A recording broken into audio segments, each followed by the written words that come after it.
स्वागत है आपको हमारे चैनल पर। आज हम लोग जानने वाले हैं रामायण काल के 10 जिंदा सबूत के बारे में। दोस्तों, रामायण भारत के सबसे प्रसिद्ध ग्रंथों में से एक है। महर्षि वाल्मीकि द्वारा रामायण में भगवान राम की संपूर्ण जानकारी लिखी गई है, लेकिन कुछ लोगों को भगवान के होने पर भी सवाल उठाते हैं और रामायण को केवल कहानियों से भरी एक किताब मानते हैं। तो वहीं कोई धर्मावलंबियों का यह पूर्ण विश्वास है कि रामायण में वर्णित घटना वास्तव में घटित हुई है। हम यहाँ पर इस विवाद के ऊपर कोई निर्णय तो नहीं दे रहे, लेकिन आज हम आपको सामने इनके सत्य होने के सबूतों को आपको बताएंगे, जिन्हें देखकर आप खुद इस निर्णय पर पहुंच जाएंगे कि रामायण में वर्णित घटनाएं कोई काल्पनिक रचना नहीं बल्कि सच्ची घटना थी। नंबर 1, रावण का महल। लंकापति रावण के महल के अवशेष आज भी श्रीलंका में मौजूद है। यह वही महल है जिसमें रावण अपने पटरानी मंदोदरी के साथ निवास करता था। इस महल को पवनपुत्र हनुमान ने लंका के साथ जला दिया था। इस जले हुए महल के अवशेष आज देखे जा सकते हैं। दूसरा, कोबरा हुड केव। रामायण के अनुसार रावण ने सीता का हरण करके सबसे पहले इसी गुफा में रखा था। इस गुफा का आकार एक सांप के सिर जैसा दिखाई देता है, जिसके कारण इस गुफा को कोबरा हुड के नाम से जाना जाता है। इस गुफा के अंदर चारों ओर की नक्शी से साफ पता चलता है कि यह रामायणकालीन गुफा है और यह गुफा आज भी श्रीलंका में मौजूद है। तीसरा, पानी में तैरने वाले पत्थर। रामसेतु पुल के पत्थर पानी पर तैरते थे। सुनामी के बाद रामेश्वर के उन पत्थरों में से कुछ जमीन पर आ गए थे। शोधकर्ता के अनुसार राम सेतु को बनाने के लिए विशेष प्रकार के पत्थर का इस्तेमाल किया गया था, जिसे वैज्ञानिक भाषा में प्यूपाइस स्टोन कहते हैं। शोधकर्ता ने जब इन पत्थरों को पानी में फेंका तो वो तैर रहे थे, जबकि दूसरे पत्थर पानी में डूब जाते थे। रामेश्वर में आई सुनामी के दौरान ये पत्थर दिखाई देते थे। आपको बता दें कि आज भी कोई साधु संतों के पास तैरने वाले इस पत्थर मौजूद है। हनुमानगढ़ी। माना जाता है कि श्री राम के प्रत्यक्षण हनुमान जी इसी स्थल पर करते थे। रामायण के अनुसार जब सीता माता का अपहरण हुआ था तो राम जी की मुलाकात हनुमान जी से हुई। यह एक प्राचीन हनुमान मंदिर है जिसे हनुमानगढ़ी के नाम से जाना जाता है। कहा जाता है कि लंका विजय के बाद भगवान श्री राम ने हनुमान जी को यह जगह रहने को दिया था, जिसके कारण इसे हनुमान जी का घर भी कहा जाता है। बता दें कि रामायण में भी हनुमानगढ़ी का उल्लेख किया गया है। पांचवा, रामायणकालीन हवाई अड्डा। श्रीलंका में रामायण अनुसंधान टीम के रामायणकालीन 4 हवाई अड्डे खोजने का दावा किया। श्रीलंका के श्री रामायण रिसर्च कमेटी के अनुसार रावण के 4 हवाई अड्डे थे।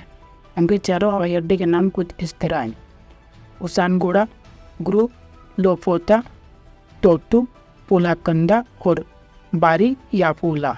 इन चारों में से एक उसानगोड़ा हवाई अड्डा नष्ट हो गया था। कमेटी के अनुसार सीता की क्लास में जब हनुमान जी लंका पहुंचे तो लंका दहन में रावण का उसानगोड़ा हवाई अड्डा नष्ट हो गया। उसानगोड़ा हवाई अड्डे को स्वयं रावण निजी तौर पर इस्तेमाल करता था। छठा, देवनागरी पर्वत। रामायण की कथा में उल्लेख किया गया है कि लक्ष्मण और मेघनाथ के युद्ध में मेघनाथ के बाण से लक्ष्मण मूर्छित हो गए थे। तब राजवीर फूरन के उपाय के अनुसार देवनागरी पर्वत से संजीवनी बूटी आना था। तब हनुमान जी संजीवनी लेने देवनागरी पर्वत गए थे। उन्हें संजीवनी की पहचान नहीं थी, तो हनुमान पूरा पर्वत ले जाने का निर्णय लिया, जिसमें से संजीवनी बूटी निकाल कर लक्ष्मण की प्राण की रक्षा की गई। लक्ष्मण जी ने ठीक होने के बाद हनुमान जी ने देवनागरी पर्वत इसी स्थान पर रख दिया। यह पर्वत आज भी श्रीलंका में मौजूद है और ये वैज्ञानिक जब इस पर्वत पर रिसर्च की तो पता चला कि इस पर्वत पर वही जड़ी बूटियाँ मौजूद है जो सिर्फ हिमालय पर्वत पर ही पाई जाती है।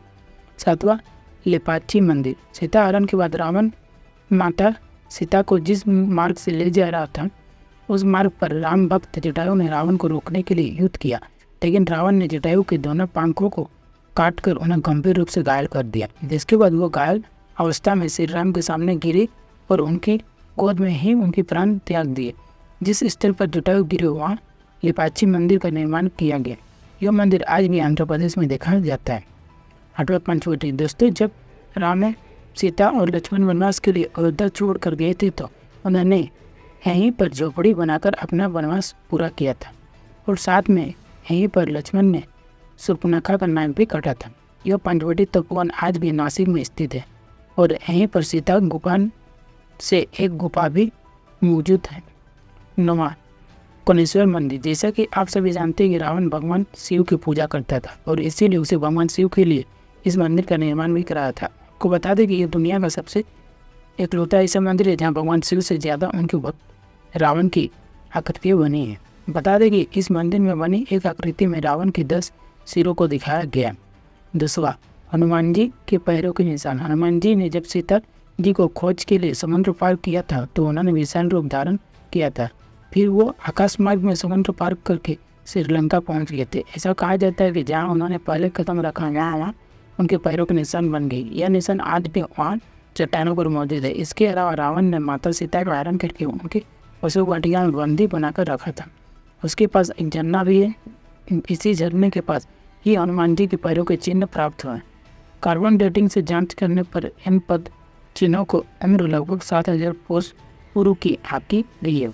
इसके अलावा भी बहुत सी ऐसी जगह है जहाँ पर भगवान हनुमान जी के पैरों के निशान मिलने का दावा किया गया है। तो दोस्तों, आई होप आपको इस 10 सबूतों से आप डिसाइड कर पाएंगे कि रामायण की घटना सच्ची थी या फिर काल्पनिक। तो दोस्तों, इसी तरह के नॉलेजेबल वीडियो पाने के लिए चैनल को सब्सक्राइब करें, साथ ही में लाइक और कमेंट करें ताकि जब भी वीडियो अपलोड हो सबसे पहले आप तक पहुंचे।